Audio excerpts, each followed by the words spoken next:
toujours le même texte que nous avons lu ce matin, Matthieu 19, à partir du verset 4, verset 6.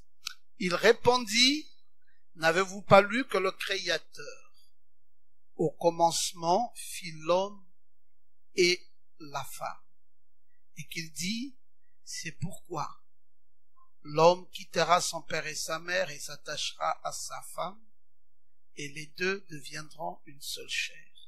Ainsi, ils ne sont plus deux, mais ils sont une seule chair. Que l'homme donc ne sépare pas ce que Dieu a joint. Amen. Veuillez vous asseoir. Je vous ai dit ce matin que le Seigneur m'a mis à cœur de parler sur la promotion du mariage, et j'ai commencé ce matin à vous parler sur le mariage et la plus vieille institution. Ce matin, j'ai parlé sur le mariage et la plus vieille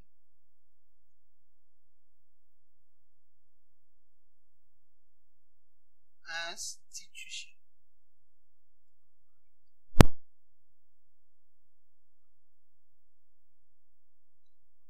Et je ne me suis pas arrêté là. Je vous ai également parlé sur le mariage qui est une responsabilité.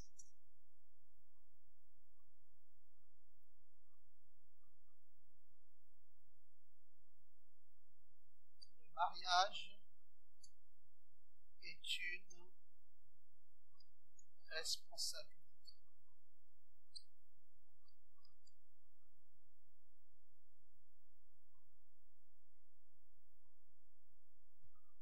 Et j'étais pas très long ce matin, compte tenu du fait que c'est toujours pas facile les dimanches, parce que c'est des journées très évangéliques.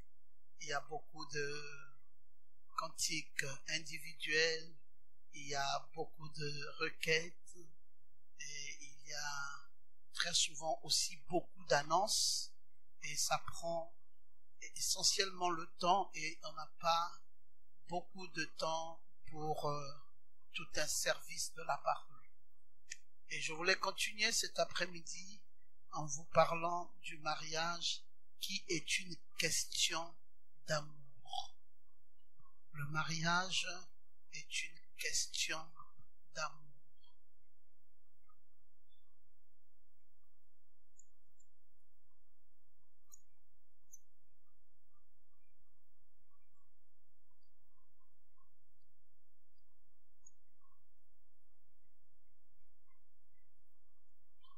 Il est vrai que je vais parler à tout le monde, mais je vais parler très particulièrement de vous, les jeunes gens. C'est la raison pour laquelle cet après-midi, j'ai un peu inversé le positionnement de votre assise, de manière à ce que vous soyez un peu plus proches et que vos pères, vos aînés et vos mères soient un peu vers l'arrière. En fait, nous avons remarqué et nous continuons à remarquer que le mariage tel qu'il est entretenu par les jeunes gens aujourd'hui n'est plus une question d'amour. Les jeunes gens prennent le mariage comme un défi.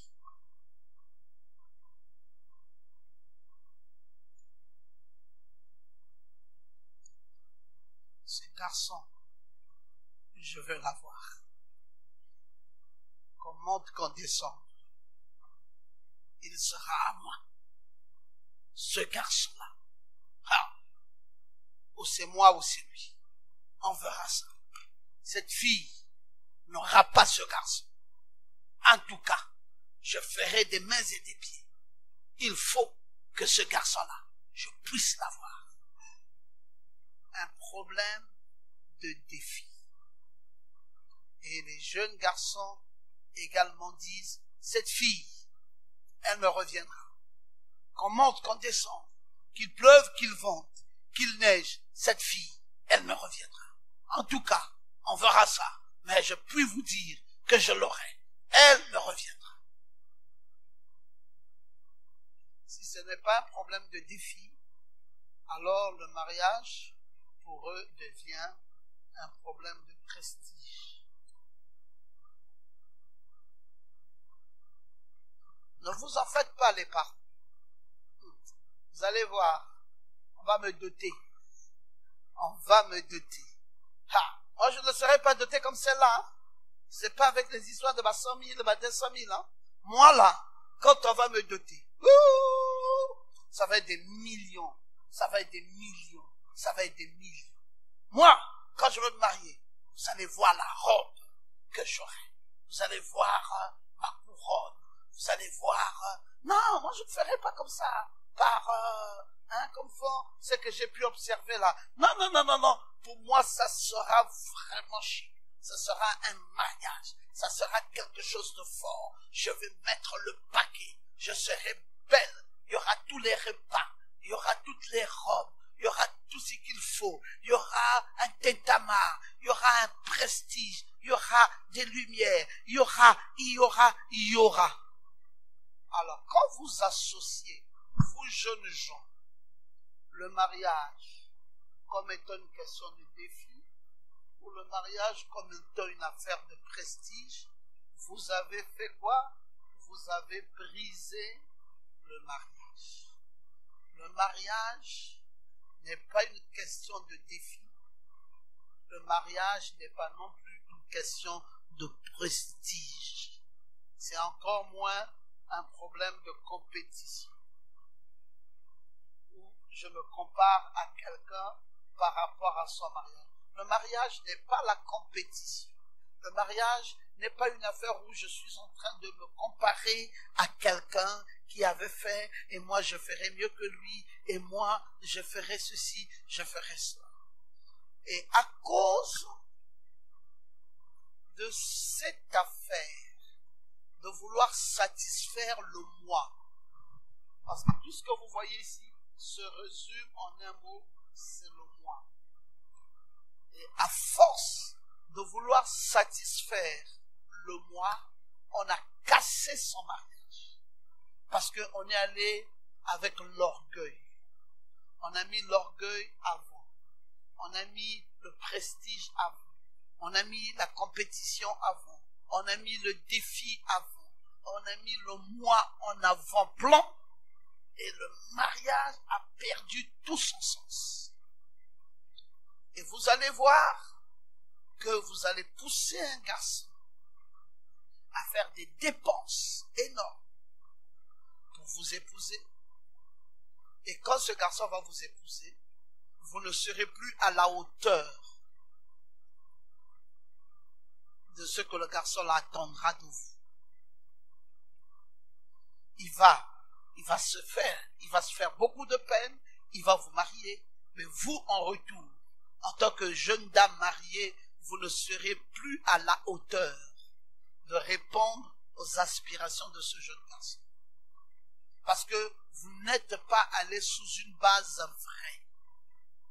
Vous êtes allé dans ce mariage sous une fausse base.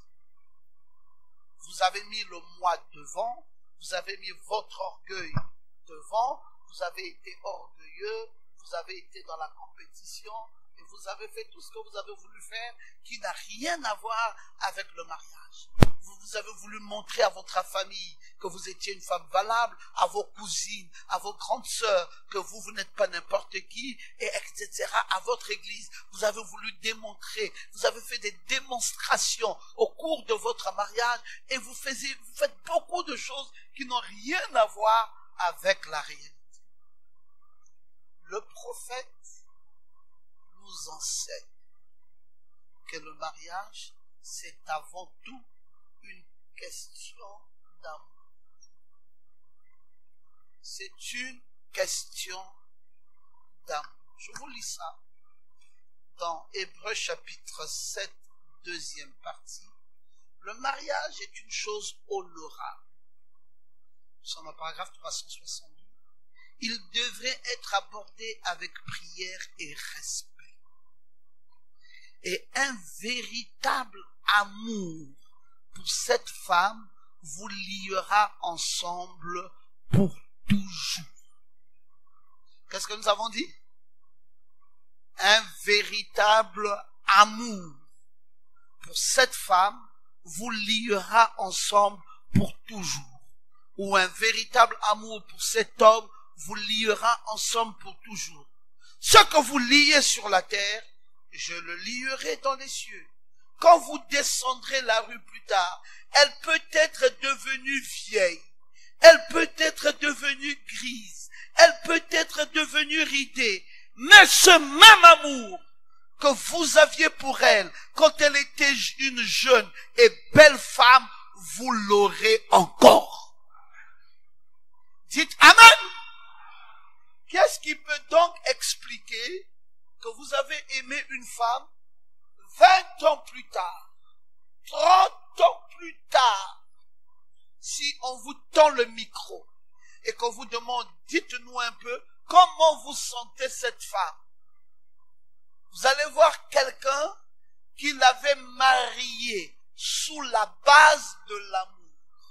Frère Branham nous dit que ça ne changera plus, même quand elle deviendra ridée, même quand elle sera vieille, même quand elle sera grise et ridée. Ce même amour que vous aviez pour elle quand elle était une jeune et belle femme, vous l'aurez encore. Dites Amen. Pourquoi? Parce que le mariage est une question d'amour. Vous l'avez aimée et elle vous a aimé, et c'est à cause de cet amour que vous allez vous marier. Le mariage n'est pas une affaire de famille. Le mariage n'est pas une affaire ethnique. Le mariage n'est pas une affaire de pays. Je ne vais pas la marier parce que c'est une Gabonaise comme moi. Je ne vais pas la marier parce que c'est une Pounou comme moi. Je ne vais pas la marier parce qu'elle parle la même langue que moi. Vous comprenez? C'est pas ça le mariage.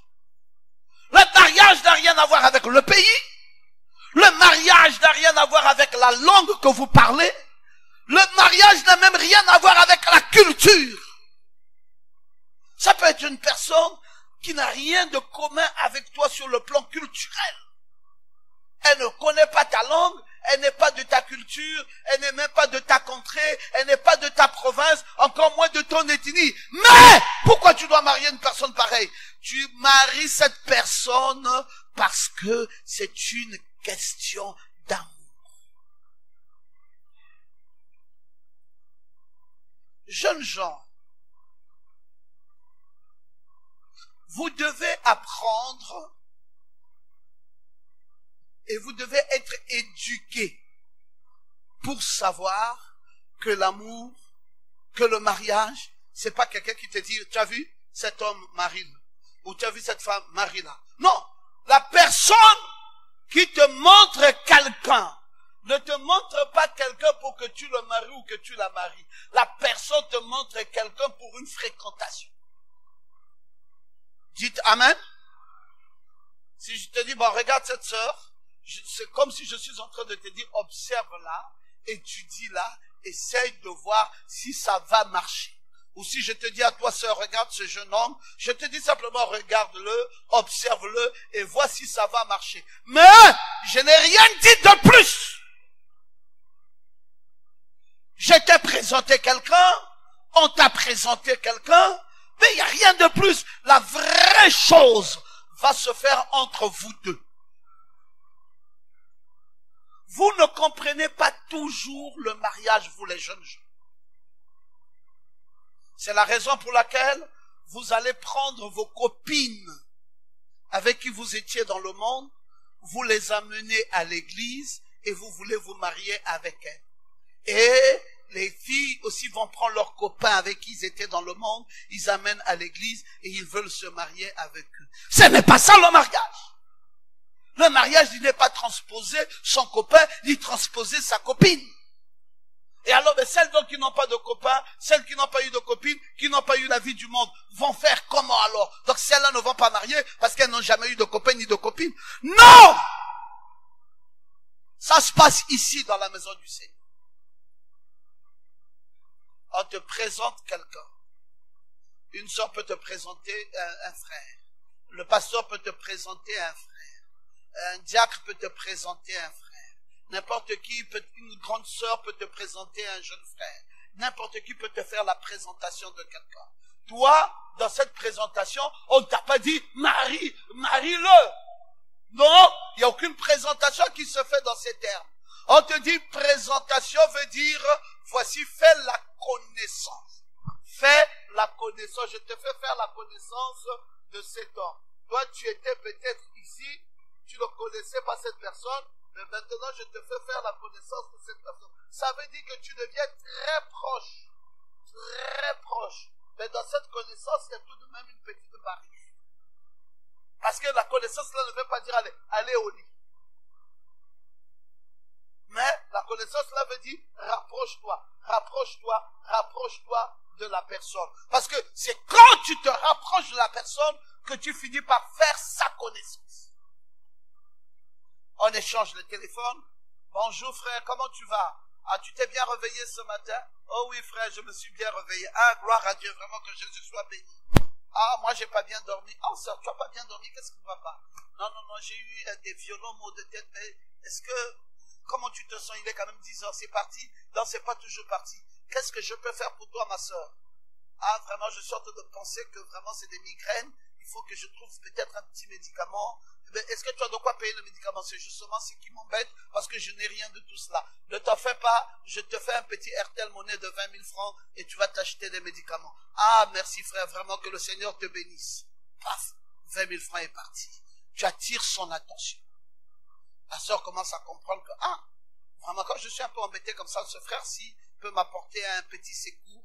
C'est vraiment quand même un frère assez bien. C'est vraiment un frère qui fait un peu attention à moi. Et c'est vraiment un frère qui veille un peu, qui veille sur ma santé. Ah, ça c'est quand même quelque chose de bien. Et après, peut-être 3 heures de temps, sœur, allô, oui sœur, est-ce que tu as été payé les médicaments? Oui. Est-ce que tu les as pris? Oui, j'ai pris. Comment tu te sens maintenant? Oh, je me sens vraiment bien. Frère, merci. Si c'était pas ces médicaments-là, je ne me serais pas senti bien. Oh non, gloire à Dieu et tout ça. Mais tu fais quoi maintenant là? Il dit non, après prendre les médicaments, je préfère me reposer. Non, il faut manger quelque chose. Oh, mais oui, justement, j'allais manger, mais je n'ai pas la force pour préparer quelque chose. Vraiment, je suis là. Les parents ne sont pas là, il n'y a personne et tout ça. Mais ta copine, elle est où? Oh non, mais ma copine est un peu loin. Bon, mais écoute, je vais l'appeler, je vais envoyer quelque chose, peut-être des Nike et tout ça pour que tu manges, parce qu'il ne faut pas rester affamé quand tu as mal à la tête. Ah, merci frère. Un autre geste. Et tu es en train d'attirer son attention. Et là, la relation qui était lointaine s'est rapprochée grâce aux appels téléphoniques. On ne vous a pas dit que maintenant, vous n'avez plus le droit de vous appeler, vous êtes sœurs en Christ, chacun est là-bas, pas d'appel téléphonique. Comment vous allez vous connaître? Comment vous allez vous rapprocher? Comment va naître les sentiments? Parce que l'amour que nous parlons là, c'est pas par une baguette magique. C'est pas je suis à l'église comme ça. Oh frère, je ne sens pas l'amour pour toi. Non, on peut pas dire ça pour quelqu'un qu'on vient de connaître aujourd'hui et dire je ne sens pas l'amour pour toi. L'amour n'est pas un jeu de ping-pong. Que quand je te vois, je sens l'amour. C'est pour cela que vous avez confondu les choses. Pour vous, l'amour, c'est la beauté d'un homme. Pour vous, l'amour, c'est comment il est élégant. Pour vous, l'amour, c'est comment il parle bien. Vous tombez vite amoureuse et vous finissez aussi vite. Parce que tu as vu l'homme le même jour tu es déjà amoureux. Quand vous sortez là, tu dis, attends, je vais te montrer quelqu'un. Je l'ai vu seulement aujourd'hui là, à l'église. Attends, je vais te montrer. Tu as vu? Ça, c'est mon genre. Ça là, c'est ma qualité. Ah, tu as vu ça? Ça, c'est vraiment le style que moi je rêve. Et tu as vérifié ses doigts? Non, il n'y a pas de bague. Non, ça. C'est ça là même que j'ai attendu là, depuis là. À cause de celui-là, je peux rester dans votre église. Tu vois? Parce que c'est ma qualité. Tu es charnel. Est-ce que tu appelles ça l'amour? Tu es séduite par une beauté. C'est pas l'amour.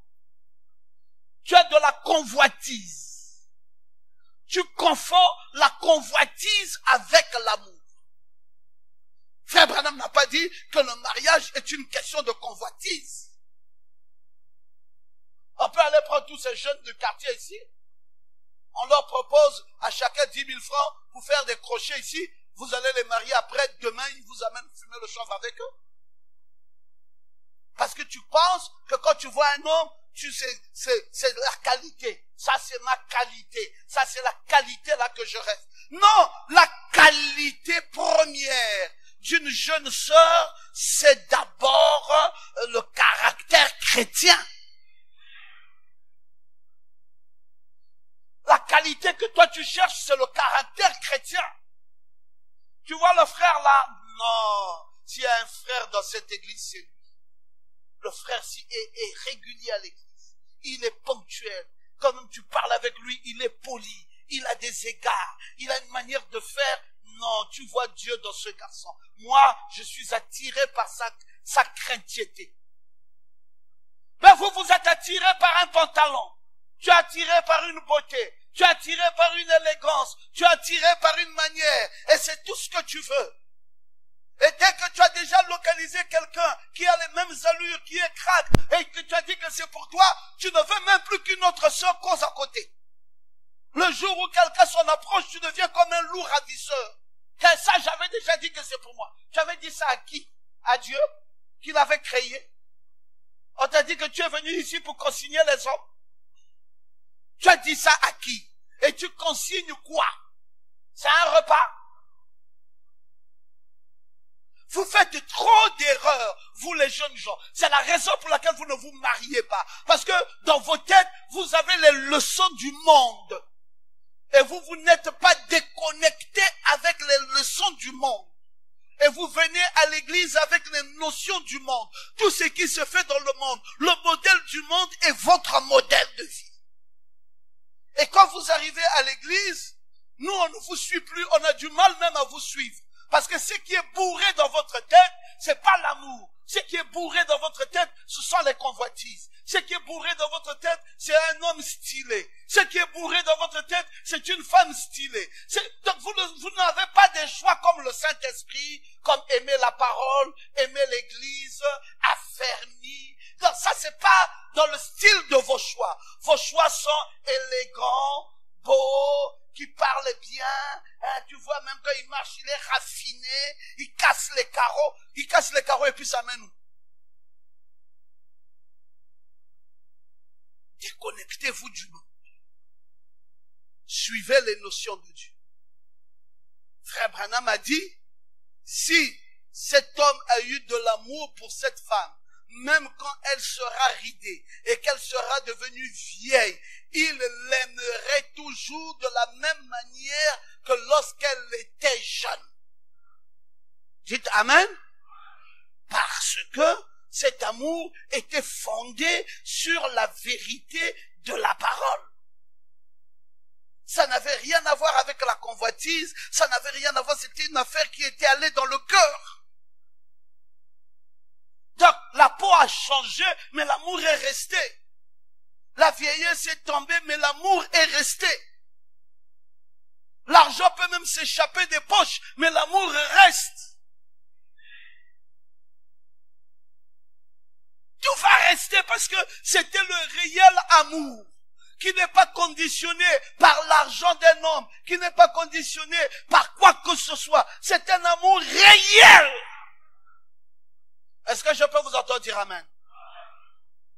Mais je vous ai montré, jeunes gens, comment cet amour naît. Par un rapprochement. Donc, c'est pour ça que vous m'avez entendu ce matin parler du rapprochement que les diacres doivent créer entre vous. Mais quand on vous rapproche, vous êtes tellement habitués habité par des démons du monde, que quand on commence à vous rapprocher, allez, vous faites le contraire, vous allez vite. La sœur est pressée d'aller au lit. Est-ce que vous savez que je connais beaucoup de sœurs dans cette église qu'on aurait pu marier par des frères, mais le fait d'aller livrer son sexe rapidement à ce frère a détruit l'amour de ce frère vis-à-vis d'elle. J'ai eu beaucoup de retours. Je suis pasteur il y a près de 30 ans. Je sais ce qui se passe dans une église. Vous ne m'apprendrez pas autre chose.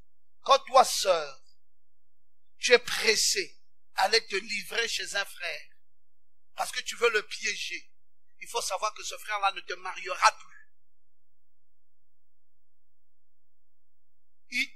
Tu l'as amené plutôt à te dégoûter. Et c'est ça, le piège. Tu amènes un frère qui te courtise. Je vous ai dit, rapprochement et barrière.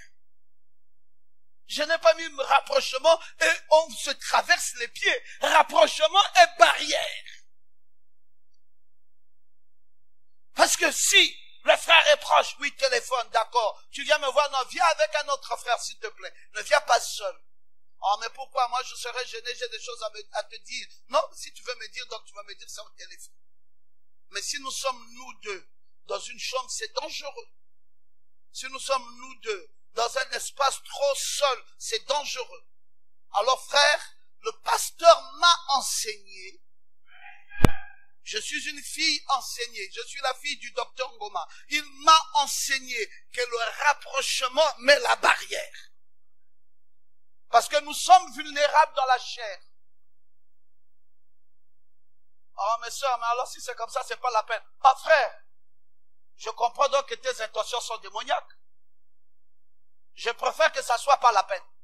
Parce que je peux pas aller plus loin avec toi quand je vois déjà tes intentions. Non, je veux nous deux où? Et pourquoi? Non, parce qu'il y a des choses, tu comprends? Non, ça c'est de la malice. Ça s'appelle de la malice. Tu veux utiliser la voie de la malice pour me faire tomber. Et vous savez quoi? Ce frère-là, il dit non, mais moi je ne peux pas épouser une femme que je n'ai pas d'abord vue. Il faut que je voie et que j'approuve. Mais frère, tu es charnel. Tu veux approuver quoi? Tu veux plutôt dégoûter la chose. Et ça que je te dis, c'est vrai. Il veut dégoûter la chose. Parce que quand il va goûter, il va aussi dégoûter la chose. Tout de suite, tu deviens comme toutes les autres petites filles des quartiers qu'il prenait facilement et qu'il couchait. Tu deviens comme toutes celles qu'il a blagué avec quand il était païen. Et donc il continue ses blagues. Et toi, tu ne pèses pas. On vient de là de te mettre dans une balance et on t'a trouvé légère. Dites-moi pourquoi faut-il marier une femme qu'on a trouvée légère? C'est trop facile. Et c'est là où tu sens que bon, le frère, après que vous avez fait, au lieu que ça s'affermisse, ça commence à se décoller. Ça commence à se décoller, tu sens que le gars s'écarte maintenant. Tu dis, mais frère, mais qu'est-ce qui ne va pas? Il dit, non, sœur, ça va déjà. Qu'est-ce qui ne va pas? Il dit, non, non, non, tu vois, je ne veux pas, parce que le diable, oh, mais le diable que tu avais fait hier, c'est le diable là qui vient aujourd'hui, mais le hier, c'était pas le diable? Oh non, non, là, il t'a déjà dégoûté. Il sent déjà que tu n'es pas une vraie femme. Tu es légère, cuisse légère. Et comme tu es une cuisse légère, il ne peut plus aller loin avec toi.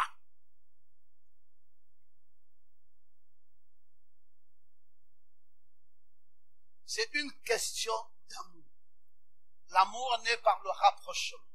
Et le rapprochement naît par beaucoup de clins d'œil. Frère, comment tu as dormi? Non, je me sens pas bien. Oh, comment vraiment, tu es seul? Oui, je suis seul. Il dit, je vais envoyer le frère Nestor vers toi. Oh sœur, je veux que tu viennes seule. Non, je ne peux pas venir seule. Excuse-moi, mes frères Nestor va venir. Pour se rendre compte, je l'appellerai pour savoir. Ah sœur, tu es trop dur, hein? Il dit, si je ne suis pas dur, tu ne vas pas me marier.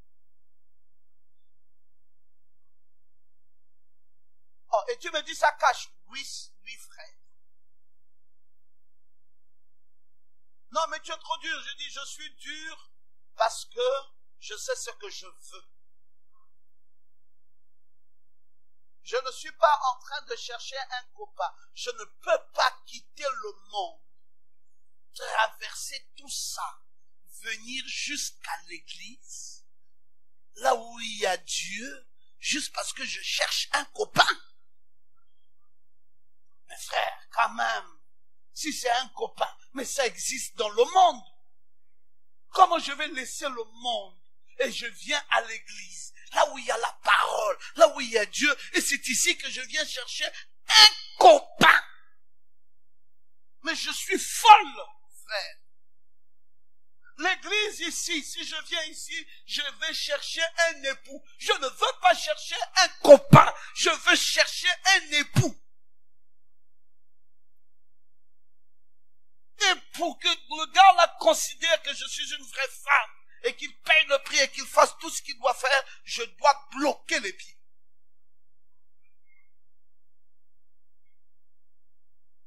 Qu'est-ce qui ne va pas? Le mariage est une question d'amour. Et l'amour, c'est un processus. L'amour ne vient pas le même jour. Ne sois pas pressé. C'est pas un coup de foudre. Ça va progressivement. C'est les échanges. C'est le regard. C'est des choses comme cela. C'est des choses comme ça. Et puis après, tu commences à sentir que, ce frère, vraiment, il commence à me plaire. Ce frère, il commence à me plaire. Parfois, ça peut être toi, la sœur, qui est frappé en premier. Et le frère ne se rend pas compte. Est-ce que, pasteur, je peux lui dire? Pourquoi pas? Tu ne lui demandes pas la main. Tu lui partages tes sentiments avec des excuses. Excuse-moi, mon frère, mais tu sais, depuis qu'on s'appelle toi et moi, il y a quelque chose qui est en train de naître en moi. Je sais pas, je veux pas souffrir. Si je sens que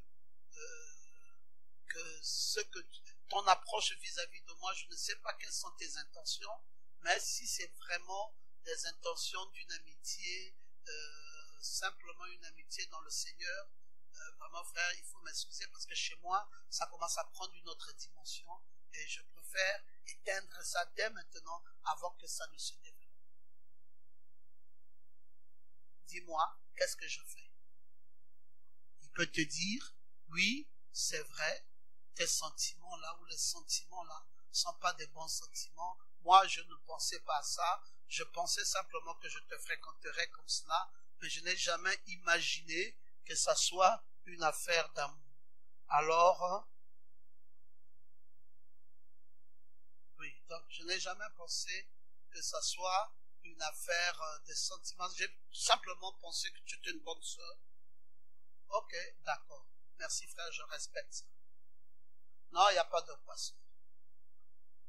Ou, mais je te vois, les mêmes approches que tu fais avec moi, tu le fais avec une autre sœur. Est-ce que, frère, quelles sont tes intentions quand tu fais ça? Parce que je commence à être un peu jalouse quand je constate que les mêmes sentiments que tu veux me donner, tu donnes ça aussi avec une autre sœur. Est-ce que tu es en train de nous mettre en ballottage? Non, sœur, je ne vous mets pas en ballottage. C'est que je suis un frère qui doit me marier dans l'église et je dois sentir l'orientation de mon cœur. Et donc, je suis libre d'envoyer mon cœur où que je veux parce que j'étudie la question. Ah, d'accord, merci frère pour ta franchise. Tu es un excellent frère, tu es vraiment bien. C'est tout. C'est pas non. Bon, moi il m'a dit shalom. Et puis l'autre aussi dit, mais moi aussi il m'a dit shalom. Tu vois que ton shalom, il y a que toi qui reçois ça. Moi aussi je reçois shalom. Ah! Donc ça veut dire que le frère en Dieu veut se jouer de nous. Est-ce qu'il n'est pas libre d'envoyer les shalom là où il veut. C'est lui qui cherche sa chose. Il veut voir là où le cœur va l'emmener. Ce n'est pas une chose, je vous ai dit, c'est pas du ping-pong. C'est d'abord une affaire de cœur et c'est avant tout une affaire d'amour. Il faut que ça soit réel. Je vais avancer un tout petit peu. Le mariage est le reflet de notre ambition.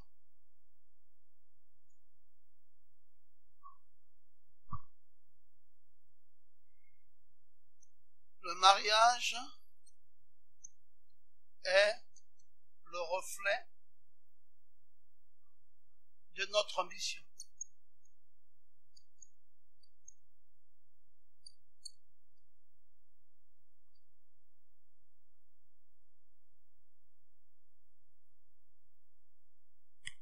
Ça veut dire que quand tu es en train de vouloir te marier, on va sentir.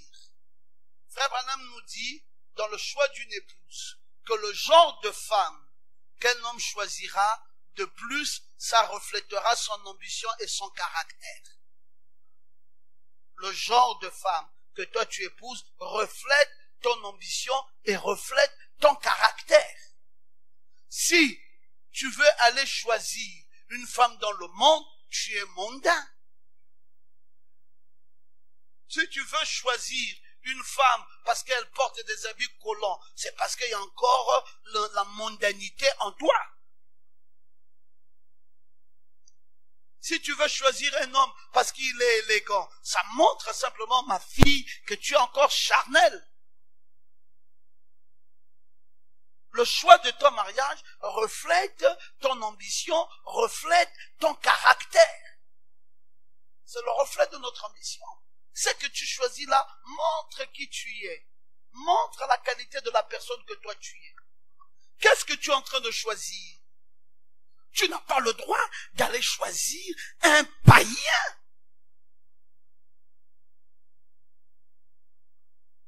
Oui, tu sais, je t'aime. Monsieur, arrêtez ça. Non, mais je te dis la vérité, moi je t'aime de tout mon cœur. Il dit, oh, un païen comme toi, je veux t'amener. Oh non, mais attends, pourquoi tu me juges? Je te juge pas. Je suis dans l'église, là où je dois me préparer pour aller au ciel. Toi, tu es dans le monde, là où tu dois te préparer pour aller en enfer. Bon, on vit comment? Toi dans le monde, moi dans l'église. Tu ne vois pas qu'il y a un discorde? Papa, je n'ai pas été enseigné d'aller prendre un païen. Non, mais je t'aime sincèrement, je suis sérieux, je suis sérieux. Non, papa, tu parles trop. Si tu es sérieux, allons à l'église. Viens, allons à l'église. Tu es toujours sérieux? Va voir le monsieur qu'on appelle Ngoma, là, qui a les lunettes. Va lui dire ce que tu veux dire. Il va te dire, il va te montrer la route. Il va te dire comment on fait pour prendre ses filles. Parce que j'ai un père. Ce monsieur-là est mon père. C'est lui. Oh non, je préfère que tu m'amènes chez ton père naturel. Quoi? Est-ce que c'est lui qui t'a mis au monde? Il dit, le papa là est plus important que le papa qui m'a mis au monde. Le papa qui m'a mis au monde ne se soucie pas de mon âme. Mais lui, il se soucie de mon âme. Et c'est mon âme, c'est dans mon âme qu'il y a la vie éternelle.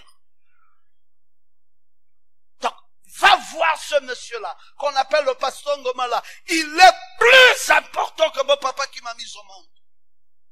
Il n'y a aucune comparaison entre lui et mon père qui m'a mis au monde. Vas-y le voir. Il va te dire qui je suis et comment on s'approche d'eux.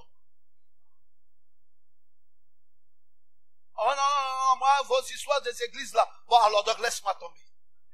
Si c'est une histoire, laisse-moi tomber. Je préfère vivre dans une histoire bidon comme tu le penses. Alors tu me veux pourquoi? Tu viens de m'insulter que je suis bidon. Quand tu dis vos histoires de l'église, ça veut dire que moi je suis bidon, je n'ai aucune valeur.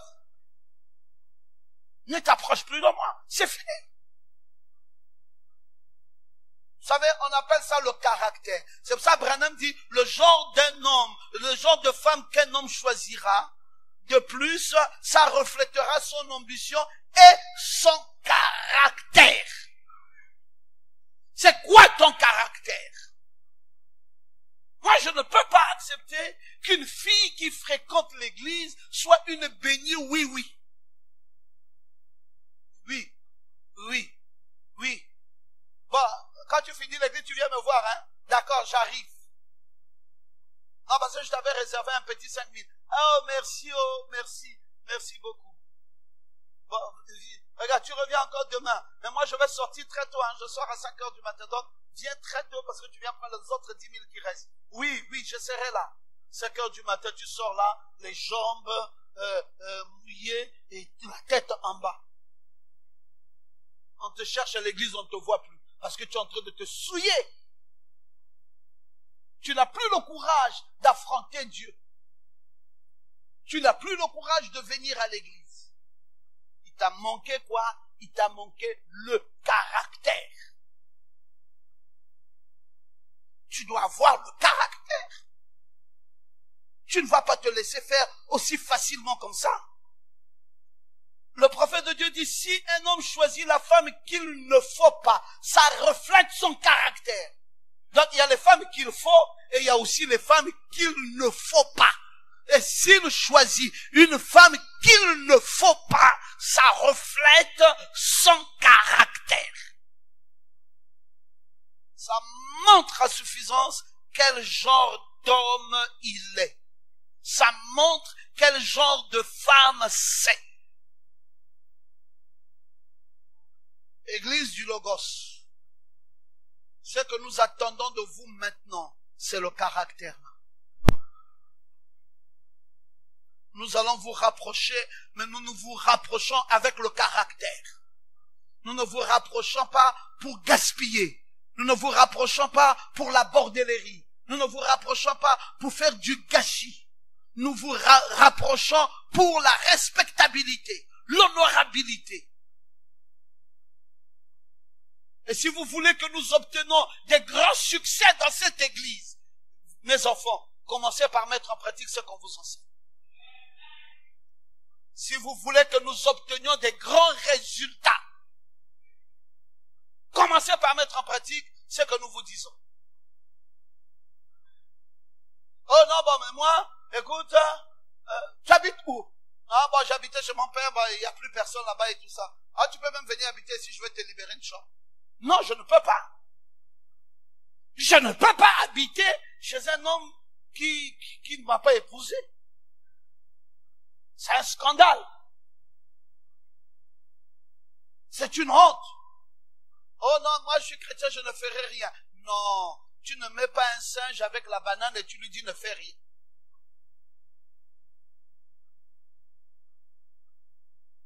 Les singes, voilà la banane, hein, et là toi tu es là. Mais attends, je t'avertis, hein, la banane là ne fait rien avec. Tu seras surpris de constater que toute la banane est finie. Tu n'est-ce pas, je t'avais dit de ne rien faire avec. Non, mais tu m'as mis à la Bible dit dans la prière que Jésus a enseignée, ne nous soumettez pas à la tentation. Tu m'as soumis à la tentation. Et tu veux que je fasse quoi? Tu peux avoir le contrôle de comment tu dors toute une nuit. Vous dormez, vous pensez, quand tu dors avec quelqu'un, vous ne dormez pas au même moment, vous ne vous réveillez pas au même moment. Quand le sommeil de l'un devient profond, l'autre est peut-être déjà réveillé. Et le pagne est déjà parti. Et il est là, il regarde. Et le démon commence à monter. Je fais quoi avec ça là?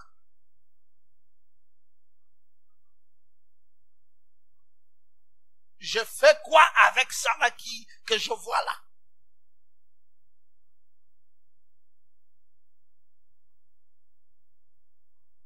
Après, il te touche d'abord doucement. Tu veux faire quoi? Il dit non, je veux ça maintenant. Oh, non, je ne veux pas, frère. Il dit bon, ça va. Ça veut dire que je vais t'attacher ici et puis je vais te violer. Mais pourquoi tu me fais ça? Je vais crier. Je dis crie, je vais sortir le couteau. Oh, mais frère, tu deviens le diable comme ça? Il dit oui. Je suis devenu le diable parce que tu m'as soumis à la tentation. Tu oh frère, je ne savais pas. Même tu prends le couteau, tu vas me tuer. Il dit, je vais te tuer, ouvre les pieds. Et tu commences à trembler. Et tu sais même qu'il ne va jamais te tuer. Mais tu fais semblant de faire comme si c'était une menace. En vérité, toi aussi, c'est ce que tu voulais. Après, allez, il faut aller réclamer chez le pasteur qui m'a violé. Il avait même pris le couteau. Il t'a blessé. Il fallait qu'il te blesse d'abord un peu pour qu'on sache qu'il voulait te tuer. Il t'a même pas blessé. Donc ça veut dire que tu n'as fait aucun effort de te libérer. Bon, tu avais crié. Oh non, parce qu'il avait déjà tenu le couteau. Mais quand il avait tenu le couteau, il fallait crier. Oh non, parce que j'ai eu peur. Oh, il t'a blessé. Oh non. C'est fini comment? Comme c'est fini là, parce que je te raconte là. Complice.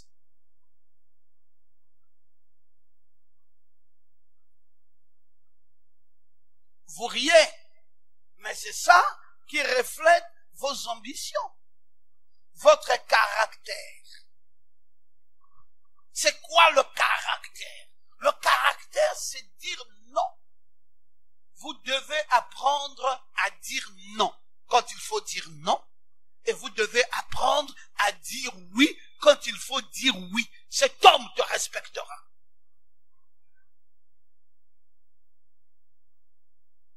Frère, tu veux quoi? Il dit non, mais il n'y a pas un problème, je vais seulement dormir avec toi. Il dit jamais. Bah, tu as vu que j'étais une poubelle? Moi là, tu m'as vu que je suis une poubelle? Sors, tu me menaces pourquoi? Je dis oui, je te menace. Je suis une poubelle. Pourquoi tu peux me traiter de la sorte? Tu as vu que j'étais une poubelle? Ah, sœur, c'est toi qui parles comme ça. Dis, maman entêté. Je ne suis pas une poubelle. On ne me traite pas de cette manière. Tu vas pas me prendre avec légèreté comme ça là. Et puis après, quel est le respect que tu me donneras?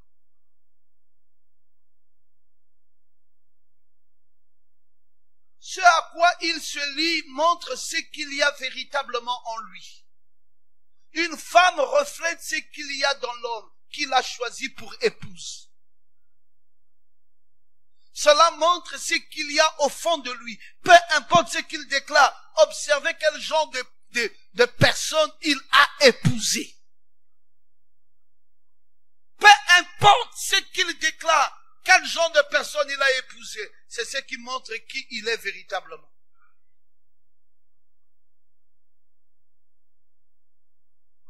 Oh, pasteur, le frère là, il avait dit qu'il devait m'épouser, mais vraiment, il y a une femme là qui vient là-bas chez lui. Elle est comment? Oh, une païenne. Sœur, enlève le corps. C'est un païen. Ne t'approche plus. C'est fini. Ça montre simplement que c'est un païen. C'est même un démon. Frère Branham est clair. Une femme reflète ce qu'il y a dans l'homme qu'il a choisi pour épouse. Cela montre ce qu'il y a au fond de lui. Peu importe ce qu'il déclare, observez quel genre de personne il a épousé.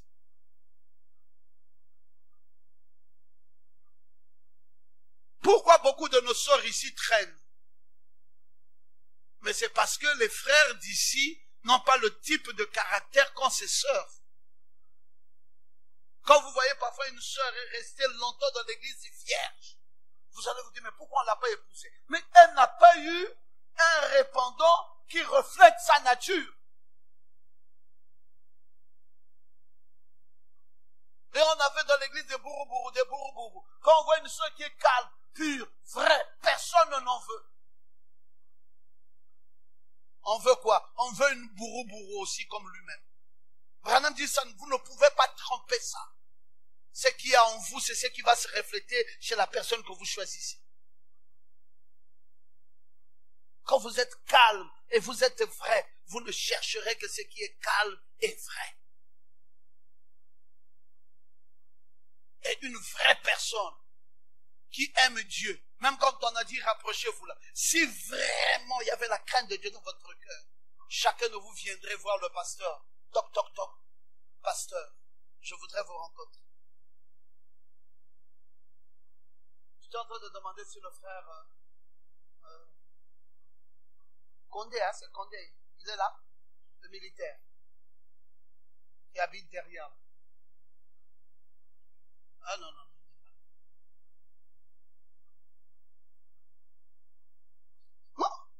j'ai cherché tout à l'heure, c'est un frère qui a été 4 ans dans une dénomination. Il est arrivé ici, dans ce quartier. Il a acheté une parcelle ici, il a construit une maison et il est militaire. Après, quand il est resté là, il dit, il a fait 4 ans, il n'a plus jamais mis pied dans une église. Mais le fait d'être habité, de venir habiter à côté d'ici, il a senti jour après jour une pression de Dieu qui lui disait, va dans cette église, va dans cette église. Il fallait pas venir habiter ici, va dans cette église. Il dit, qu'est-ce qui se dégage dans cette église qui m'atteint jusque là où je suis et qui me fait la pression? Il dit, il est venu ici sans savoir. Il dit, je suis venu m'asseoir. C'est un officier à la GR. Il est venu, il s'est assis ici. Il dit, quand j'étais en train de prêcher sur la dîme, il a passé son temps à pleurer. Il dit, merde, je suis maudit comme ça. Il a demandé qu'on lui donne une enveloppe, il a pris l'argent de sa dîme, il a payé. Il n'a même pas pris le baptême encore. Il a payé l'argent de sa dîme. Il est resté là, il dit, Seigneur, comme tu es fort. Et tout à l'heure à midi, là, après le premier culte, il est venu me voir. Il dit, mon pasteur, c'est une grâce pour moi d'être venu habiter à côté de cette église. Toutes les anciens là sont venus me poignarder à la maison pour m'amener à l'église. Et je me sens maintenant bien. Et je voulais vous connaître et vous saluer. Merci, pasteur. L'onction de Dieu est dans cette église.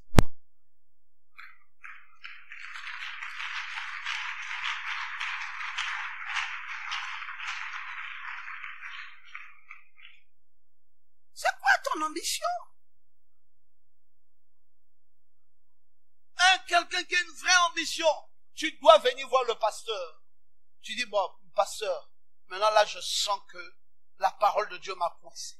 Il me faut me marier. Mon pasteur, je ne peux pas aller de gauche ni de droite. Présentez-moi ne serait-ce que 3 sœurs avec qui je peux juste fréquenter.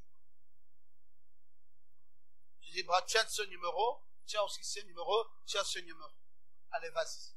Bonne chance, frère. Il part, il appelle. Quand un frère t'appelle, allô, oui, c'est qui? Un frère en Christ. Tu t'appelles comment? Je m'appelle Solennel. Ah, frère Solennel, merci. Que le Seigneur vous bénisse. Vous voulez quoi? Qu'est-ce que je peux faire pour vous? Non? Oui, et la sœur Lune, je voulais qu'on se rencontre. Vous êtes à quel niveau? Rencontre pour faire quoi? Il dit non, juste faire votre connaissance. Je ne vous amenez nulle part. J'aurais souhaité juste faire votre connaissance. Vous êtes seul? Non, je suis accompagné de quelqu'un. D'accord? Venez à tel endroit, je serai là, vous me trouverez. Viens à tel endroit. Ah, c'est vous la sœur Lune? Oui, c'est moi le frère Solennel. Shalom, bien-aimé, c'est par le pasteur que j'ai eu votre numéro de téléphone. Ah, d'accord. Ah, merci, enchanté. Et tout ça, qu'est-ce qu'on peut faire pour vous? Non, sœur, c'était juste pour faire la connaissance et tout ça. Est-ce que vous aimeriez qu'on puisse partager un petit pot, qu'on puisse manger, qu'on puisse faire quelque chose, sœur, et tout ça? Oh, d'accord. Ah, mais comment c'est arrivé? Non, le pasteur m'a parlé de vous. Le pasteur m'a donné de bons témoignages sur vous. Et je souhaitais faire votre connaissance et tout ça. Merci, frère. Mangez fini. Allez faire dans la paix, dans la paix. Est-ce que je peux t'appeler encore, sœur? Oui, si le pasteur vous a donné mon téléphone. Appelez-moi autant de fois que vous voudrez. Et je demanderai au pasteur si je peux aussi prendre votre numéro. Comme ça, j'enregistrerai. Il n'y a aucun problème. Une éducation. Une approche où on prend l'homme de Dieu, on met au centre. Comme un arbitre. Pour éviter de faire des cache-cache. Cache-cache. Tout ce que vous voyez, les cache-cache là, ça finit toujours au lit. C'est quand ça se gaspille que ça vient chez le pasteur. 95% des nouvelles relations qu'on voit dans l'église ici, le pasteur n'est pas informé. Et quand le pasteur est informé, c'est déjà gâté. C'est quand c'est foutu là-bas que ça revient chez le pasteur. Une sœur est venue, ah, pasteur, voici ce frère. Il doit m'épouser. Le frère dit, mais je t'épouse pourquoi? Il dit, mais parce que tu es tombé avec moi. J'ai dit, frère, c'est vrai que tu es tombé avec elle? Oui, pasteur. J'ai dit, mais depuis quand un frère tombe avec une sœur? Oh non, pasteur, elle m'a piégé. Comment ça? Expliquez-vous, je vais écouter. Oh voilà, il m'a piégé, elle m'a piégé et tout ça. Et voilà, nous sommes tombés. Bon, sœur, est-ce que c'est vrai que vous êtes tombés là? Ça s'est passé où? Oh non, ça s'est passé dans sa maison, pasteur. Tu as fait quoi? Toi, tu habites où d'abord? Oh non, j'habite à l'extrême sud. Et le frère habite où? Ah ouais, à l'extrême nord de Libreville. Bon, comment tu as quitté l'extrême sud pour l'extrême nord toi-même? Oh non, il m'avait dit de venir, et puis je suis venu en cours. Et puis bon, oui. Après, comment c'est fait que tu es déjà rentré dans sa chambre? Oh oui. Oh bon. Comment ça se fait que tu as enlevé les habits? Bon. Entre le temps que tu as quitté jusqu'à arriver, le temps que tu as enlevé les habits, Dieu ne t'a pas parlé.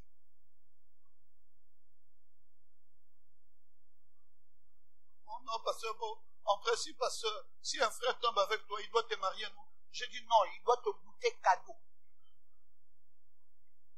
Oh, donc parce que quand vous dites qu'il m'a goûté cadeau, j'ai dit, il t'a mangé cadeau.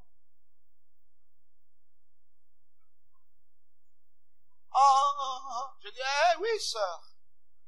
Le tribunal de Dieu a déjà tranché. Disparaît seulement de la route. Tu as été bête. Oh, frère, toi aussi, pourquoi tu es parti manger la pauvre fille cadeau comme ça? Oh non, parce que vraiment, je ne sais pas, mais elle m'a piégé et tout ça, et puis à un moment donné, je n'étais plus.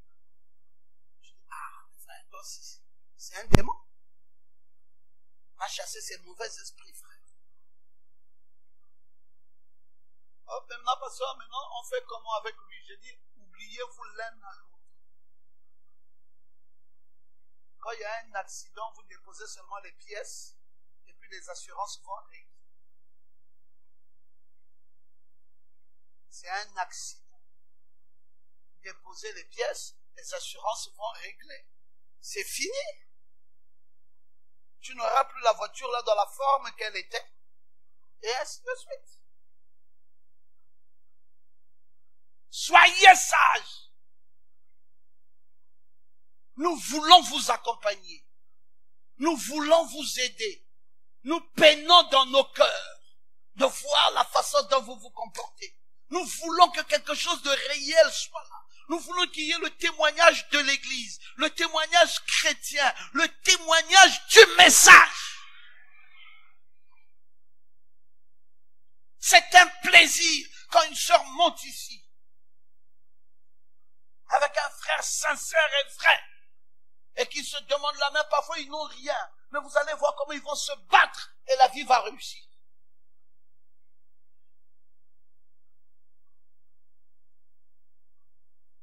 Les béquilles sont là. Dandrina, papa, moi je veux demander la main de Becky. J'ai dit, tu as parlé à Becky? Oh non. J'ai dit, ok, d'accord. Là maintenant tu as affaire au pasteur. Tu habites ici. Il y a un micro avant d'arriver à la chambre de Becky. Bon, comme tu commences à développer des sentiments là sur elle, à partir de ce jour, tu quittes la maison ici. Il dit, oui, pasteur. Je dis, tu ne travailles pas, tu vas trouver le travail. Oui, pasteur. Après, oui, pasteur.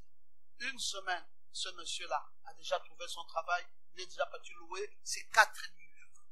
On ne pouvait même pas mettre une table à manger dans cette maison. Il dit, pasteur, vous allez accepter d'envoyer votre fille dans une maison où on ne peut même pas mettre une table à manger? J'ai dit très volontiers. Mais qu'est-ce qui vous engage? J'ai dit le caractère. Le désir d'être chrétien. Le désir de faire propre. Le désir de vivre la parole. Nous allons partir jusqu'au bout avec ça. Maintenant, s'il n'a pas l'argent pour doter, on donne cadeau. Oh, mais bien sûr, la parole doit prendre le devant sur nous. Ce n'est pas une affaire d'argent, c'est une affaire de positionnement avec la parole. Où est-ce que nous sommes, mes frères? Trop de gaspillage. Tous les jours, on est en train de gaspiller. On est en train de gaspiller. Et on veut que le pasteur aide. Le pasteur va aider comment?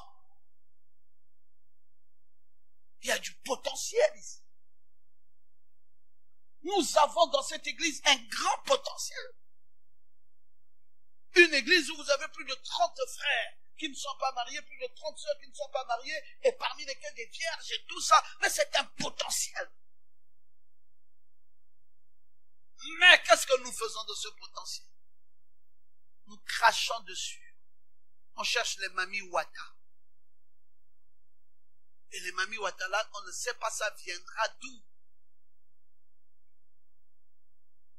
Et les papis Wata et les mamies Wata. On va avoir les papis Wata là où, les mamies Wata là où. Nous allons bientôt finir. Je voulais terminer avec ce petit point. Le mariage est le vœu.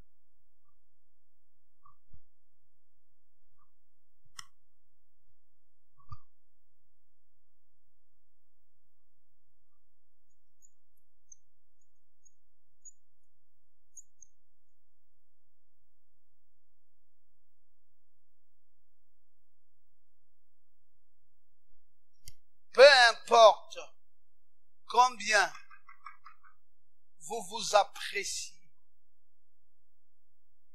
ne faites pas le vœu.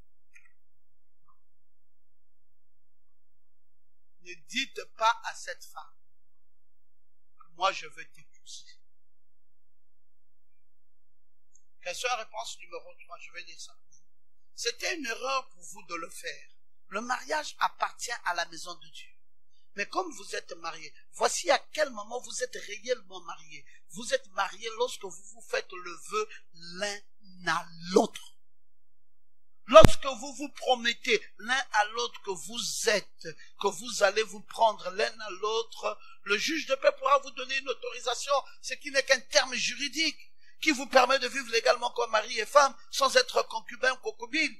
Mais lorsque vous promettez à cette fille, et vous promettez à cet homme que vous allez lui être fidèle, que vous l'acceptez comme votre mari, à ce moment-là, vous êtes mariés.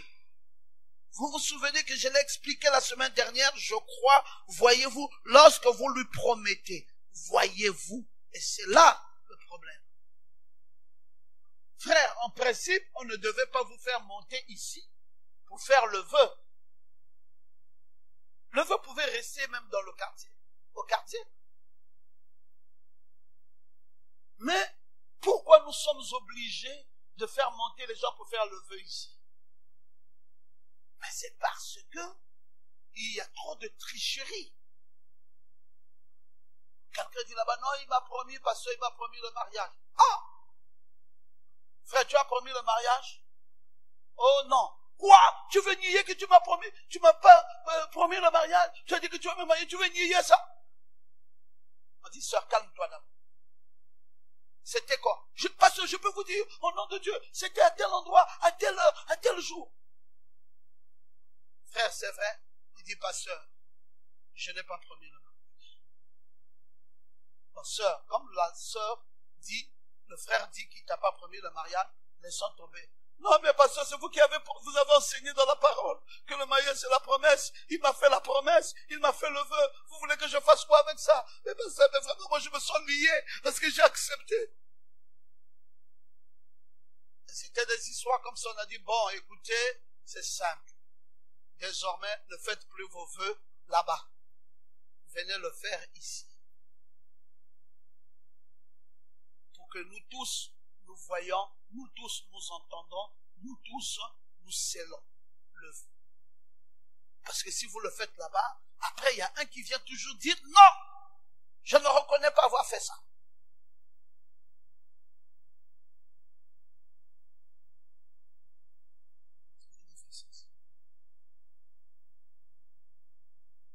On ne promet pas comme ça. Frère, le cœur d'une jeune femme, c'est un cœur très fragile. C'est un cœur très sensible. Vous n'allez pas lui faire une promesse dont vous savez vous-même que vous n'allez pas être capable de tenir avec.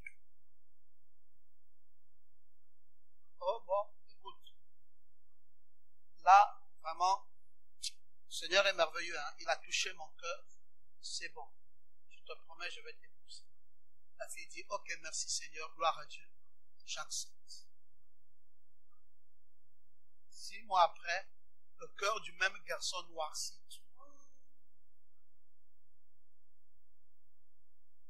Je ne veux plus te voir ici. Oh, tu m'avais fait la promesse. Il dit non, faut encore. Pute. Ah, pute pourquoi? Non, disparaît de ma face. Je ne veux plus de toi. C'est fini, je ne veux plus. Mais tu n'es pas la même personne qui, hier, m'avait promis, et aujourd'hui, tu as déjà changé. Caméléon. Mettez-le devant une couleur, il va prendre la couleur. Il a changé.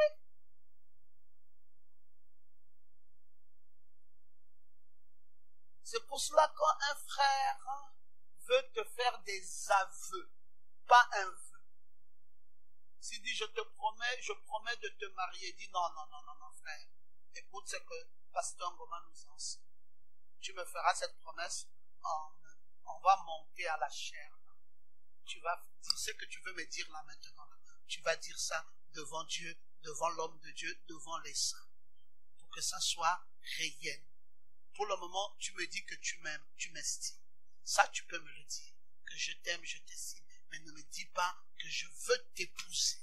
Parce que ça, c'est trop fort. Et si je dis, j'accepte. Tu sais ce que ça veut vouloir dire devant Dieu? Ça veut vouloir dire devant Dieu que toi et moi, nous sommes liés. Et si demain tu changes, je fais quoi avec un tel lien? Tu veux me bloquer la vie pour toujours ou quoi? Fais-moi des aveux. Dis-moi tu m'aimes. Dis-moi c'est bon. Dis-moi tu m'admires. Dis-moi tout ce que tu veux. Je peux accepter ça. Oh oui, bon, mais en vérité, je t'aime et tout ça. Sœur, ça ne veut rien dire.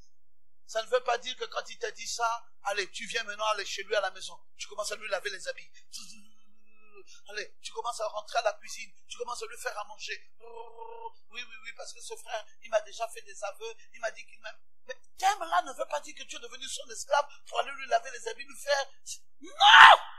Un caractère!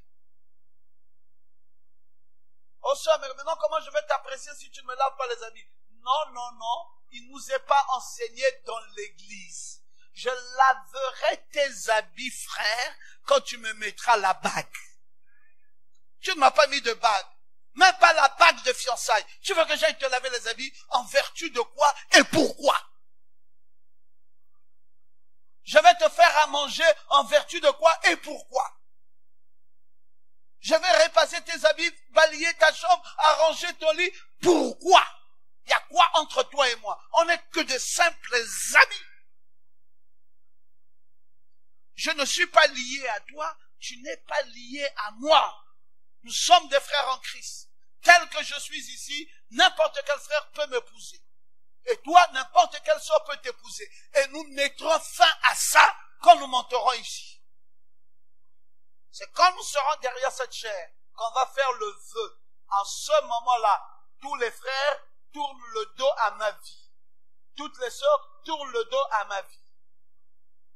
J'ai vu dans cette église des jeunes gens se battre là. Oh non, c'était pour moi, un tel m'a détourné.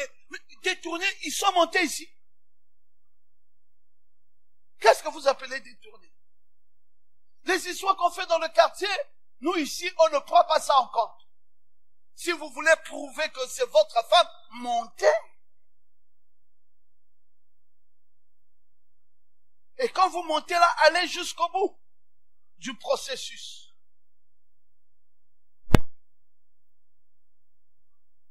Alors, faites attention parce que nous allons dans un ciel où il y a un jugement.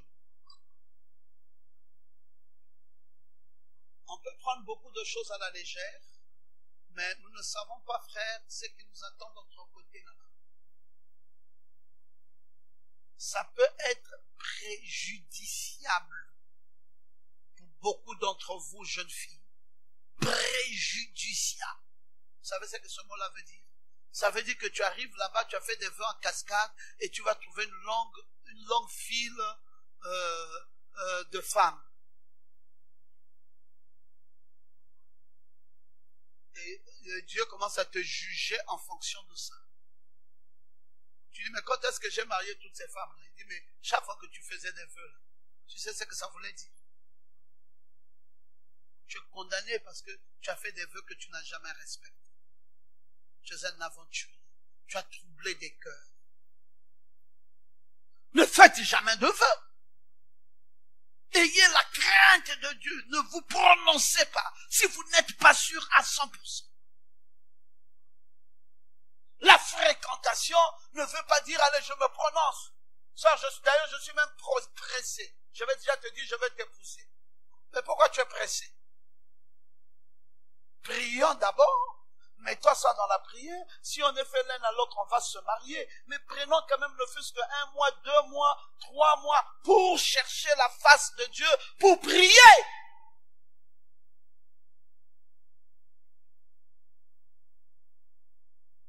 Commençons par le commencement. Bon, ok, maintenant, allons voir le pasteur, il va officialiser nos fréquentations. Maintenant, quand les fréquentations commencent, ça veut dire que la prière commence à partir de là. Non seulement la prière, mais la visite même des familles.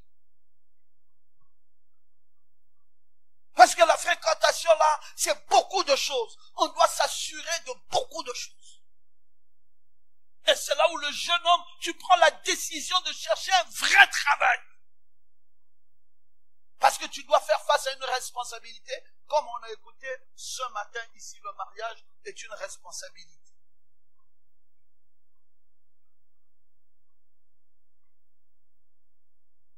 Alors donc, jeunes gens, faites très attention.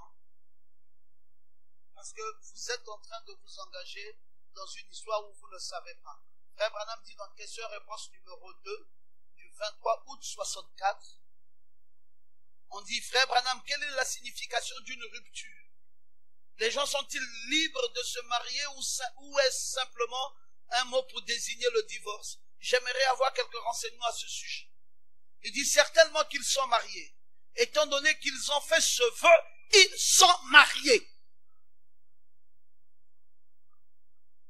C'est comme pour un garçon, si un garçon de bonne foi promet à une jeune fille de l'épouser, il a un engagement envers celle-ci. Il est comme marié à elle. La seule chose que la loi fait, c'est de vous donner un document vous autorisant à vivre ensemble pour éviter que vous viviez en concubinage. Mais quand un homme dit à une femme, je veux t'épouser chérie, je veux te prendre pour femme, veux-tu prendre? Il est marié. Donc ne faites pas ça, même au quartier. Si tu t'amuses à faire ça, tu es marié. Ne prenez pas le sacré à la légère. Branham dit dans question-réponse numéro 2, votre vœu est sacré. C'est ce qui vous marie de toute façon. De toute façon, c'est ce qui vous marie. La bénédiction du mystère qu'on doit faire là, c'est pas ça le mariage. C'est le vœu là que vous vous prononcez l'un à l'autre. Ça, c'est déjà ça le mariage. Beaucoup vont se retrouver comme des adultères au ciel et des divorcés pour avoir pris à la légère le vœu. Si vous l'avez fait hier, sans savoir ce que ça signifiait, n'essayez plus jamais de faire la même chose. Vous êtes en train de jouer là avec du sacré, jeunes gens. N'allez pas trop vite en besogne. Prenez de votre temps. Vous allez vivre avec cette femme toute votre vie. Elle va vivre avec vous toute votre vie. Donc prenez de votre temps. Cherchez la face de Dieu. Demandez à Dieu, est-ce ta volonté parfaite? Pas ta volonté permissive. Est-ce ta volonté parfaite que je me marie avec cette sœur? Seigneur, parle-moi. Si elle n'a pas été destinée pour ma vie, noircis mon cœur. C'est pas la peine d'aller demander des conseils à des gens. Oh sœur, tu vois le frère là, il m'a dit qu'il voulait me prendre. Comment tu le vois? Ce n'est pas une sœur de te donner conseil sur du sacré. Qu'est-ce qu'il voit? Qu'est-ce qu'elle voit? Qu'est-ce que tu veux qu'elle voie? Elle-même n'a rien. Tu veux qu'elle conseille avec elle? C'est à toi de nourrir ta conviction. C'est à toi de voir dans ton cœur ce que tu penses d'une telle demande. C'est à ton Dieu d'interroger, c'est à toi d'interroger ton Dieu. Vous savez qu'il y a trop de mariages où les parents ont dit niet. Mais c'était de très bons mariages. Moi, j'ai arbitré beaucoup de mariages. Mes amis, quand tu es resté 27 ans pasteur, ça veut dire que tu connais beaucoup de choses de la vie. Parfois, ça glisse comme ça. Vous sentez simplement que cette femme dit non, moi je n'en veux plus. Lève-toi, allons voir le pasteur. Oh oui, le frère voulait m'épouser, le mariage est déjà tout fait, même les choses sont déjà tout achetées et tout ça, pasteur, je n'en veux plus. Ah bon? Pourquoi? Non, mais pasteur, parce que je ne suis pas convaincu. Je n'ai pas convaincu. Pourquoi? Non, il ne me donne pas l'argent et tout ça. Je dis, sœur, tu es sûr que tu ne veux pas? Oh non, je ne veux pas. Je dis, parce que quoi? Tu as dit qu'encore quoi? Oh non, mais pasteur, parce que vraiment le frère, il est trop dur avec l'argent, il ne donne pas l'argent. Tu veux qu'on vérifie? Oh non, bon, pasteur, vraiment, ce que je vous dis, croyez-moi. Hein. J'ai dit non, est-ce qu'on ne peut pas vérifier?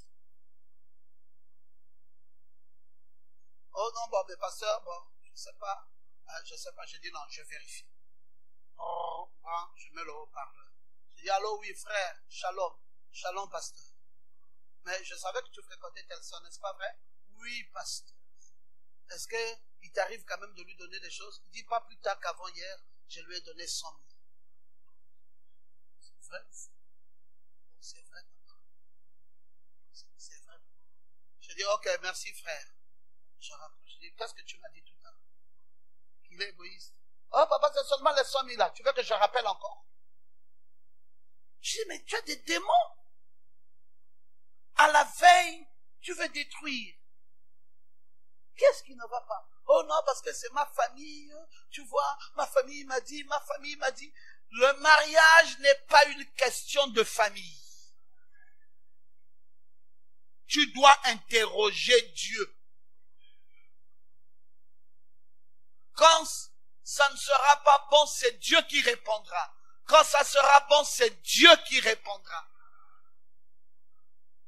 Les parents sont où? Les familles sont où? On ne sera plus là.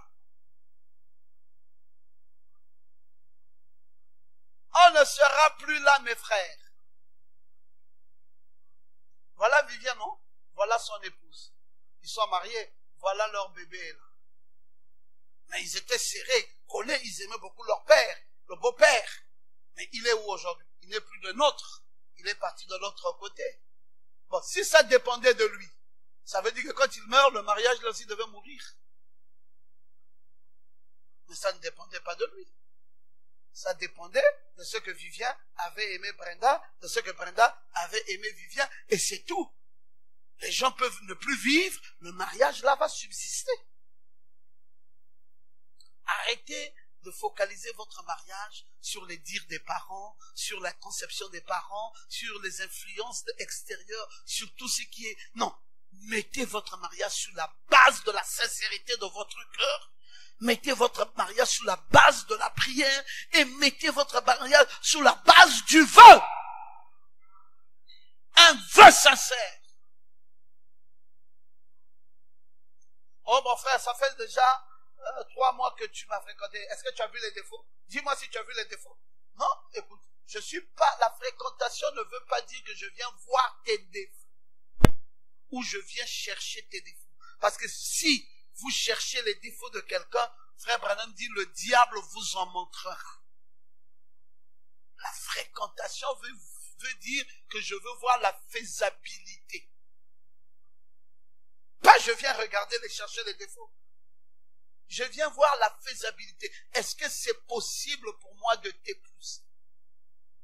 C'est une grande question dont je me suis posé. Est-ce que c'est possible pour moi de t'épouser?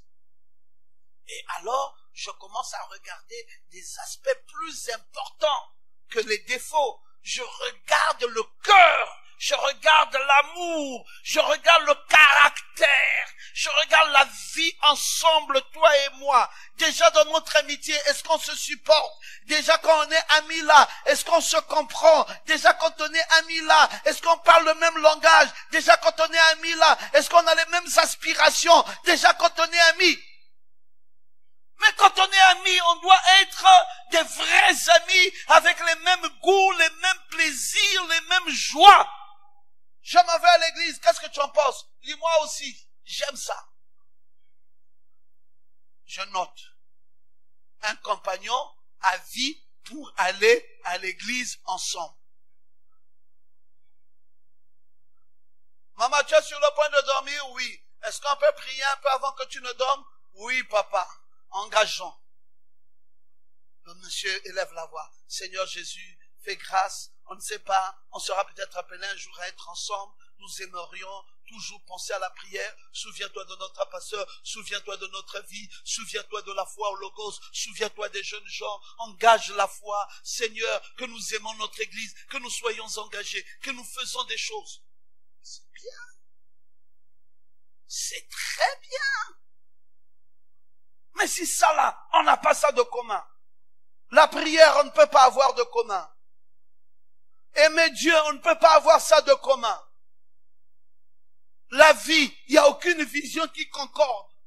L'autre voit la vie comme ça, l'autre voit la vie comme ça. Bon, on va se mettre ensemble. La Bible dit 2 personnes peuvent-elles marcher ensemble sans en être convenues. Ça sera un foyer de disputes, de discorde, de bagarres, de haine. Alors la fréquentation me permet de dire, bon, on a cheminé ensemble 3 mois, 5 mois. Ça m'a permis de comprendre que nous n'étions pas faits l'un pour l'autre. Et on arrête. La fille dit, non, moi j'ai vu que toi tu es trop colérique, tu aimes les bagarres, tu aimes trop les problèmes, tu aimes trop ceci. Moi je n'en veux pas. C'est comme si ta fréquentation avec moi, c'est le sexe que tu veux chaque fois. Tu me cherches, tu veux toujours qu'on tombe. Qu'est-ce que tu cherches avec moi? Et quand je te reproche, quand je te dis reste un peu dans ton coin, prions Dieu, tu te fâches, tu commences à gonfler. Tu n'es pas un bon compagnon pour moi. Et quand on te reproche, tu dis tu ne viens plus à l'église. C'est comme ça qu'on va vivre? Ça, c'est maintenant là déjà. Que tu fais comme ça. Tantôt tu es à l'église, tantôt tu n'es plus à l'église. Et quand je vais me marier avec toi, qui sera la veuve là? La veuve là, c'est la veuve. La veuve là, c'est qui?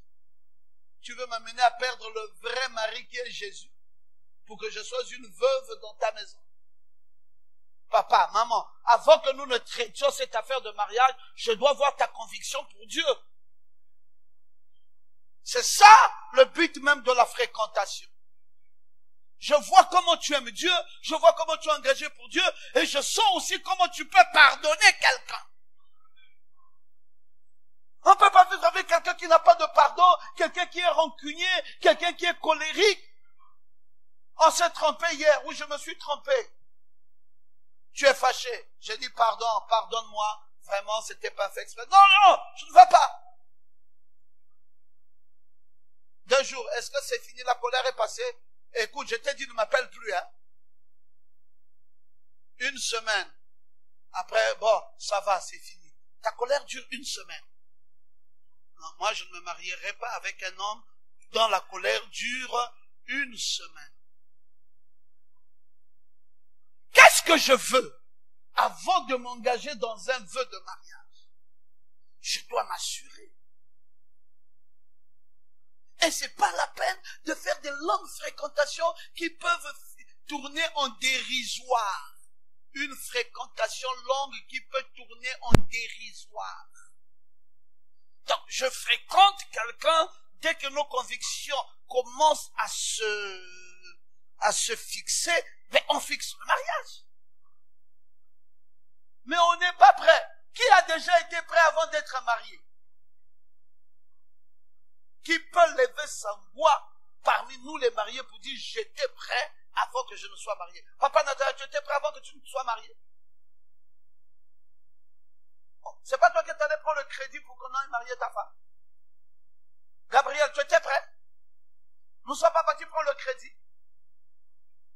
Alors, voilà vos papas qui sont là. Les vrais papas que nous avons dans l'église sont là. Je suis là, leur pasteur. Je sais comment nous avons fait pour aller marier Madame Mugunga, comme pour aller marier Madame Maman Eugénie. Je prenais le fouet tous les jours à la chaire ici. Je les fouettais tels qu'ils sont là. Je fouettais. Et je leur pointais du doigt. Qu'est-ce que vous faites avec les pauvres femmes que vous gardez dans la maison que vous ne mariez pas? Allez, prends les crédits. Allez-y. Ils partaient prendre les crédits. Et je les accompagnais. Nous sommes allés jusqu'à Moulangoufoua là pour aller marier maman et j'étais parti. On avait pris le crédit, nous sommes allés verser ça là-bas et on a fait le mariage. Papa Nathanaël est là. Il n'était pas prêt. Qu'il me dise quelle est la parcelle qu'il avait d'abord achetée avant d'avoir marié maman Eugénie. Sa maison là qu'il avait au PK8, c'est la parcelle de tout de papa Adrien. Il avait construit sa maison là. Il est allé acheter ses parcelles après. C'est après ça qu'il a acheté ses parcelles. Après ça, il fait ses monts et merveilles. Il avait quelle voiture? Tu avais des voitures? Il n'avait même pas une bicyclette. Alors il était prêt en quoi? Et comment? Non mes frères, qu'on ne vous trompe pas. Nous tous, nous n'avons jamais été prêts. On a commencé zéro. La chose que nous avons recherchée, c'était l'amour. La chose qu'on a recherchée, c'était le cœur. La chose qu'on a recherchée, c'était la sincérité. Et après, quand on s'est mis d'accord, on a commencé le travail ensemble. Vous voyez pourquoi nos mariages durent longtemps? Et pourquoi c'est fort? Parce que personne ne peut narguer personne. Il faut que je sois fou pour dire un jour à Maman Ngoma que tu m'as suivi à cause de mes biens. Là, vraiment, c'est que je suis un fou pour dire une chose comme ça. Elle va me dire, oh. Elle va me regarder et dire, est-ce que tu as encore la tête ou quoi? Tu es devenu fou. Je t'ai suivi pourquoi? Non, tu m'as suivi à cause de mes biens. Il dit, tu avais quel bien toi là? Quel bien toi Ngoma, tu avais quel bien que j'ai suivi? Si tu moi-même un seul, que je sache, pour que je sois convaincu que je t'ai suivi pour un bien. C'est la folie. Elles ont accepté les frères que nous sommes sans rien. Nous avons mis ça sous la base de l'amour. Dites encore amen. C'était la sincérité du cœur. Un frère dit, sœur, je vais t'épouser. Elle dit, oui frère. Dit, fais-moi confiance. Il dit, non, nous faisons tous confiance à Dieu. Je crois que tu es un fils de Dieu. Tu n'es pas un blagueur, tu n'es pas un aventurier. Tel que tu me dis là, je peux voir comment tu me demandes la main. Les larmes coulent de tes yeux. Je peux croire que ce que tu me dis là est très vrai. J'ai confiance à ça. Nous sommes allés dans la chambre du pasteur, Maman Ngoma et moi. Le pasteur était là, il s'est assis là. Parce que le pasteur, c'était le papa de Maman Ngoma. Donc il nous amène et dit, frère Pierrot, viens ici. Je viens là.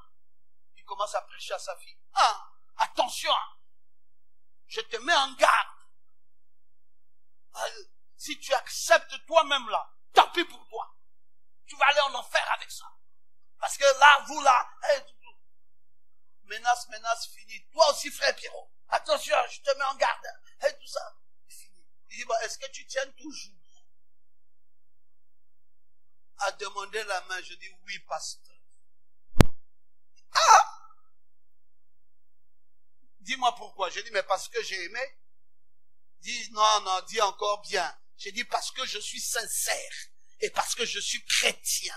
Et parce que ma parole ne changera plus jamais, pasteur. Et parce que quand ce que je dis là, j'irai avec ça jusqu'au jour où je vais mourir. Il a fini de menacer, il est devenu froid lui-même. Il sait que le monsieur là est vrai. Allez à son église, il est pasteur. Tous les jours, quand il doit prêcher mariage et divorce, premier exemple, Pierrot Ngoma. toujours, jusqu'en date de ce jour. Quand il dit, s'il veut prêcher le mariage, il dit, ah, j'ai marié un couple. Il y a eu un mariage dans ma maison. C'est le mariage de mon beau-fils là qu'on appelle Pierrot et de ma fille qu'on appelle Chantal. Je n'ai pas eu depuis 30 ans une seule petite plainte de ma fille venant dire qu'il y a quelque chose qui n'allait pas. Je n'ai vu que la perfection. Il dit, si ça peut encore être revu ici. Et les gens me rapportent ça. Il dit, tu es prise en exemple. Ma propre grande sœur qui prie dans les dénominations est venue ici. Baptise-moi. J'ai dit, mais je te baptise, pourquoi tu ne pries pas chez nous? Il dit, bon, je vais te dire la vérité. Vous avez trop des interdits. Pas de boucles d'oreilles, pas de pantalons, jupe longue, tout ça, je vais vivre avec ça comment? C'est trop compliqué, vous, votre message est très dur. Les femmes se taisent, les femmes ceci, les femmes cela. Moi, je veux les églises éveillées où je bouscule, je prie, j'ai la voix. Mais chez vous, la femme n'a pas la voix, ma femme. J'ai dit, mais alors, donc, vas-y te prendre le baptême là-bas. Il dit non. Bon, pour la vérité aussi, hein, c'est que s'il y a des vrais chrétiens aussi, c'est chez vous.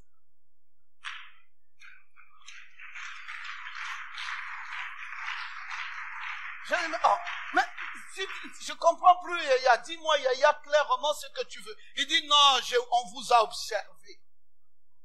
Depuis que tu es marié avec ta femme là. Paix, joie, vie. On regarde. Et depuis que tu dis que tu es pasteur là, pasteur, n'a pasteur. On a regardé. Même à des heures impossibles, à l'église, et à l'église, et à l'église, à l'église. J'ai dit, mais va donc là-bas où il y a, il dit, bon, nous là-bas tous les jours c'est le scandale. C'est pour cela, je veux un vrai baptême, mais une fausse église.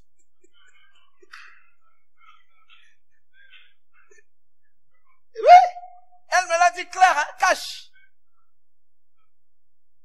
J'ai dit, bon, ça va, viens donc prendre le vrai baptême et va dans la fausse église, je prierai pour toi. Dieu seul sait quand est-ce qu'il va te saisir.